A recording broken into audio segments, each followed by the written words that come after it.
رسول اللہ صلی اللہ علیہ وسلم نے کہیں تو یہ فرمایا، یہ نگاہ یعنی بد نگاہی، یہ بد نظری شیطان کے زہر میں بجھے ہوئے تیروں میں سے ایک تیر ہے۔ یہیں سے سلسلہ شروع ہوتا ہے اور معاملہ جاتا ہے زنا تک، اور پھر نسل کی نسل تباہ ہوتی ہے۔ کہیں آپ صلی اللہ علیہ وسلم نے فرمایا، تنہائی میں جب دو نامحرم ہوں گے تو لازماً تیسرا ان کے ساتھ شیطان ہوگا۔ کہیں آپ نے فرمایا کہ کوئی تمہارے سر میں کیل ٹھوک دے، یہ تو برداشت کر لینا، مگر ایک نامحرم کا ہاتھ تمہیں چھوئے، اس کو برداشت نہ کرنا۔ جی میں میڈیا پر بیٹھ کے بات کر رہا ہوں، اور مجھے پتہ ہے کہ میڈیا پر کس کس قسم کے پروگرامز آ رہے ہیں، وہ جو پیش کر رہے ہیں وہ ان کا معاملہ ہے اور ان کے رب کے ساتھ ان کا معاملہ ہے، مگر رسول اللہ نے فرمایا صلی اللہ علیہ وسلم، تمہارا ہاتھ نامحرم کو چھوئے یہ تو برداشت نہ کرنا، ہاں کیل تمہارے سر میں کوئی ٹھوک دے برداشت کر لینا۔ آج کیا کچھ ہوتا ہے مجھے بیان کرنے کی ضرورت نہیں، اور ویلنٹائن ڈے پر کیا کچھ ہوتا ہے مجھے بیان کرنے کی ضرورت نہیں۔ محبتوں کی بات ہوتی ہے، ان ناجائز محبتوں کی ہمارے دین میں کوئی اجازت نہیں ہے، اور یہ ناجائز محبتیں پھر ان کا اختتام ہوتا ہے تباہی اور بربادی پر۔ گھر کے گھر برباد ہوتے ہیں، نسلوں کی نسلیں برباد ہوتی ہیں۔ مغرب تو تباہی کی طرف جا رہا ہے، ہم نے بھی امپورٹ کرنا شروع کر دی یہ باتیں، تو اب عورتوں کی آزادی اور لڑکیوں کی آزادیوں کی باتیں ہو رہی ہیں، اور نتیجے نکلتے ہیں کبھی لڑکیوں کی خودکشیوں کے نتیجے میں، اس لیے کہ جب وہ ناجائز تعلقات ہوتے ہیں تو جتنے ایموشنلی وہ تیزی کے ساتھ آتے ہیں اتنی ایموشنز کے ساتھ وہ ختم بھی ہو جاتے ہیں۔ پھر معاف کیجئے گا، مغرب میں تو کہا جاتا ہے کہ گرل فرینڈ کو بس ایک ٹیشو پیپر کی طرح استعمال کر کے پھینک دیا گیا اور معاذ اللہ قتل بھی کر دیا جاتا ہے۔ اللہ تعالی ہماری نسلوں کی حفاظت فرمائے۔ محبت کیجئے، اللہ سے کیجئے نا۔ قرآن کہتا ہے والذین آمنوا اشد حبا للہ، سورہ البقرہ آیت نمبر 165، اور جو لوگ ایمان لائے ان کی شدید ترین محبت، سب سے بڑھ کر محبت اللہ رب العالمین کے لیے ہوتی ہے۔ ناظرین کرام، محبت کیجئے، رسول اللہ سے کیجئے صلی اللہ علیہ وسلم، جنہوں نے فرمایا کہ تمہارا ایمان مکمل نہیں ہو سکتا جب تک کہ میں تمہارے نزدیک تمہاری جان سے بڑھ کر محبوب نہ ہو جاؤں۔ ایک حدیث تو وہ ہے نا، تمہارے باپ، تمہاری اولاد، تمام انسانوں سے بڑھ کر محبوب نہ ہو جاؤں، بخاری میں۔ ایک اور روایت بھی بخاری و مسند احمد میں، جب تک تمہاری جان سے بڑھ کر میں تمہارے نزدیک محبوب نہ ہو جاؤں تمہارا ایمان مکمل نہیں ہو سکتا۔ پیار کرنا ہے تو ماں باپ سے پیار کیجئے، ایک شفقت کی نگاہ ماں باپ پر ڈالنا ایک حج کا ثواب ملتا ہے، اللہ کے رسول نے فرمایا صلی اللہ علیہ وسلم۔ شوہر اور بیوی کی محبت ایسی محبت ہے جس پر ثواب ملتا ہے، اور جس تعلق کو شریعت میں صدقہ قرار دیا گیا ہے، اور یہ پھر انسان کی شرم و حیا کی حفاظت کا باعث بھی بنتا ہے۔ اللہ کی مخلوق سے اس لیے پیار کیجیے کہ جو محتاج ان کی مدد کی جائے، جو ضرورت مند ان کی حاجت کو پورا کیا جائے، مگر آج جس کو محبت کہہ رہے ہیں، عشق کہہ رہے ہیں، یہ تو سراپا ناجائز معاملات ہیں جس میں شرم و حیا کا دامن تار تار ہوتا ہے اور شریعت کے احکامات کی پامالی ہوتی ہے، اور کچھ ہلڑ بازی اور ہلا گلا جو دکھائی دیتا ہے اس کے نتائج بہت بھیانک نکلیں گے۔ مغرب روئے گا کچھ عرصے کے بعد، جہاں نکاح کا انسٹیٹیوشن ختم ہو رہا ہے، بہت سارے بچے سنگل پیرنٹ فیملی میں رہ رہے ہیں، باپ کا پتہ ہی نہیں، اور کچھ وہ ہیں کہ جہاں نکاح نہیں ہوتا تو اب بوڑھے ہی بوڑھے آپ کو دکھائی دیتے ہیں، جیسے کہ جاپان اور فرانس کے اندر۔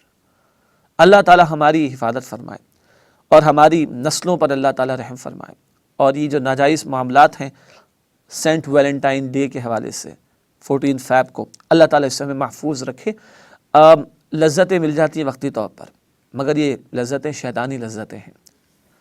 سچی بات ہے، حقیقی محبت اللہ کی، اللہ کے رسول کی صلی اللہ علیہ وسلم، اور جو ہمارے قریبی رشتے ہیں، محرم کے معاملات ہیں، ماں باپ ہیں، مثال کے تو اولاد ہے، شوہر کے لیے بیوی، بیوی کے لیے شوہر، یہ محبتیں جو ہمارے دین کو مطلوب ہیں، توجہ فرمائیے گا اس پر، اور خود بھی بچیے اور دوسروں کو بھی روکنے کی، بچانے کی کوشش کیجیے گا۔ تیسری اور آخری بات جو زمن میں کرنی ہے وہ ہے اسی فروری کے مہینے میں بسنت کا میلہ سجایا جاتا ہے۔ کچھ علاقوں میں اس کو جشن بہارا کا نام دے دیا گیا۔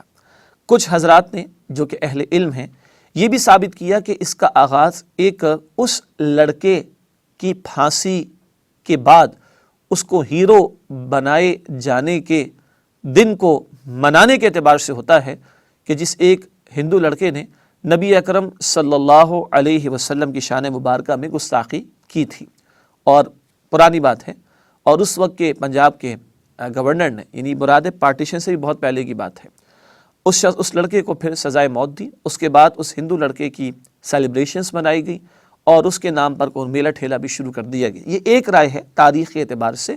بہرحال اس پہ ڈیبیٹ کی جا سکتی ہے، مگر اگر یہ تاریخی بات نہ بھی ہو تو جو کچھ آج بسنت کے نام پر ہو رہا ہے، اسلام تو اس کی اجازت نہیں دیتا.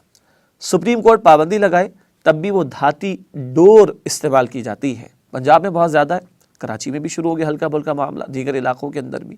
اور ان ڈوروں سے جو کہ دھات کی بنی ہوتی ہیں، معصوم بچوں کی جانیں چلی جاتی، بڑوں کی جانیں چلی جاتی. موٹر سائیکل پہ جا رہے لگی اور کٹ، اس کی گردن کٹ گئی. استغفر اللہ. ہم کیا جانور بن گئے؟ کیا درندے بن گئے ہم لوگ؟ کیا قانون موجود ہے اس کے متعلق اور یہ ڈورے روکی نہیں جاتی، اور دھڑلے کے ساتھ جو ہے وہ پورے ملک کے اندر سلسلہ جاری رہتا ہے. پھر اب اس کو جشن بہاراں کا نام دے دیا گیا ہے، اور اس جشن بہاراں کے نام پر سارے فیسٹیولز اور پھر بے حیائی، گانے، ناچ گانے، کانسرٹس، اور عورتوں اور مردوں کا آزادانہ اختلاط، پھر وہ ڈریس کا کم سے کم ہونا، پھر انسٹیٹیوشنز، اکیڈمک انسٹیٹیوشن میں، یونیورسٹیز کے اندر ہلہ گلہ، پھر وہ محرم نامحرم کا اختلاط، پھر وہ ہاتھ ٹچ. کہاں تک معاملہ جا رہا ہے؟ غیرت نام تھا جس کا، گئی وہ تیمور کے گھر سے. ظاہری بات ہے ہمیں اس کی مخالفت کرنی چاہیے. قرآن کہتا ہے سورہ بنی اسرائیل میں آیت نمبر 26 اور 27 میں، وَلَا تُبَذِّرْ تَبْذِيرًا، مال کو بیجا خرچ نہ کرو. اِنَّ الْمُبَذِّرِينَ كَانُوا إِخْوَانَ الشَّيَاطِينَ، یہ بیجا مال اڑانے والے شیاطین کے بھائی. اتنا لاکھوں کروڑوں اربوں روپیہ لگا دیا جاتا ہے اس کے اوپر. محلات میں ہونے والی بسنت کی محفلیں الگ ہیں، جہاں شراب نوشی بھی کی جاتی ہے، رقص و سرور کی محفلیں بھی سجائی جاتی ہیں. جس قوم کے 9 کروڑ افراد، جی ہاں UNO کی رپورٹ کے مطابق پاکستان میں 9 کروڑ افراد، ہاف آف دا پاپولیشن جو ہے وہ 2 وقت کھانا پیٹ بھر کے روزانہ نہیں کھا پاتی. اور وہاں یہ اللہ تعالی اس کو حکومتی سپورٹس بھی ملتی ہے، میڈیا بھی اس کو بڑی کوریج دیتا ہے ان چیزوں کو پھیلانے کے اندر. جس ملک کی آدھی آبادی 2 وقت کا کھانا نہ کھا پاتی ہو، جس ملک کے 70% عوام کم و بیش غربت کی سطح پر زندگی بسر کر رہے ہوں، جو مقروض ترین ملکوں میں سے ایک ملک ہو، یہ ظلم وہاں پہ ڈھایا جاتا ہے. لاکھوں کروڑوں اربوں روپیہ اس کے اوپر چینلز کی بھرمار، اس پر حکومتی ادارے، پرائیویٹ انسٹیٹیوشنز، پھر بے حیائی، فحاشی، عریانی. کیا ہو گیا ہم لوگوں کو آخر؟ اور جو جانے ضائع ہو رہی اس کے اوپر. ہمارے رسول نے تو یہ فرمایا صلی اللہ علیہ وسلم، پھل لے کر آتے ہو تو پڑوس کے یہاں بھی بھیجو. اگر پڑوس میں نہیں بھیج سکتے تو چھلکا ایسے نہ پھینکنا کہ اس کے بچے دیکھے تو وہ احساس کمتری کا شکار ہو. یہاں لوگ بھوک سے مر جاتے ہیں، ان کے پاس علاج کا پیسہ نہیں، اور یہاں چند وہ لوگ ہیں جن کے پاس کروڑوں روپیہ بہانے کو موجود ہے. شرم نہیں آتی؟ ہم وہ لوگ ہیں جن کے رسول نے فرمایا کعبے کو خطاب کر کے، اے کعبہ تو کتنی عزت والا ہے، مگر اللہ کی قسم جس کے ہاتھ میں محمد صلی اللہ علیہ وسلم کی جان ہے، ایک مسلمان کی جان اے کعبہ تو اس سے زیادہ قیمتی. یہاں 100 150 200 افراد اس کی نظر ہو جاتے. بسنت کے نام پہ لوگ ہلڑ بازی کر رہے ہیں، فائرنگ کر رہے ہیں، لوگ مر رہے ہیں، دھاتی ڈور استعمال کر رہے ہیں، لوگ مر رہے ہیں. انا للہ و انا الیہ راجعون. قرآن کہتا ہے سورہ مائدہ کی آیت نمبر 32 میں، جس نے ایک جان کو بغیر کسی وجہ کے قتل کیا، اس سے ساری انسانیت کو قتل کیا. قرآن کہتا ہے سورہ نساء کی آیت نمبر 93 میں، جس نے جان بوجھ کر ایک مسلمان کو قتل کیا، وہ مدتوں جہنم میں پڑا رہے گا. اللہ کا غضب اور اللہ کی لعنت اس پر ہوگی، اور ذلت والا عذاب اس کے لیے ہوگا. اور یہاں لوگ کہتے ہیں جی انٹرٹینمنٹ ہے، یہ انٹرٹینمنٹ ہے، یہ خون انٹرٹینمنٹ جو جانوں کو بھی قربان کر دے، جانیں بھی لے لے. یہ انٹرٹینمنٹ جو غیرت کا جنازہ نکال دے، یہ انٹرٹینمنٹ جو بے حیائی کو پروموٹ کرے، جس کے نتیجے میں کتنی زناکاری اور کس قدر غلط قسم کے جذبات معاشرے کے اندر پروان چڑھے. اور پھر ہمارا دعویٰ ہے کہ مسلمان ہیں، پھر ہم کہتے ہیں کہ ہم پر مصیبتیں کیوں آتی؟ ہمارے CNG کا مسئلہ، ہمارے پیٹرول کا مسئلہ، ہمارے پانی کا مسئلہ، ہمارے بجلی کا مسئلہ، ہمارے ظالم حکمرانوں کا مسئلہ، یہ نتیجہ ہمارے اپنے ہاتھوں کے ہیں. قرآن کہتا ہے سورہ شورا کی آیت نمبر 30 میں، ما اصاب من مصیبت فبما کسبت ایدیکم، جو تم پر مصیبت آتی تمہارے اپنے کرتوتوں کی وجہ سے آتی. ہم تو خود اپنے ہاتھوں سے اپنے لیے یہ سارے معاملات کر رہے ہیں، خود اپنے ہاتھوں سے جرائم کر کے اللہ کے عذاب کو دعوت دے رہے ہیں.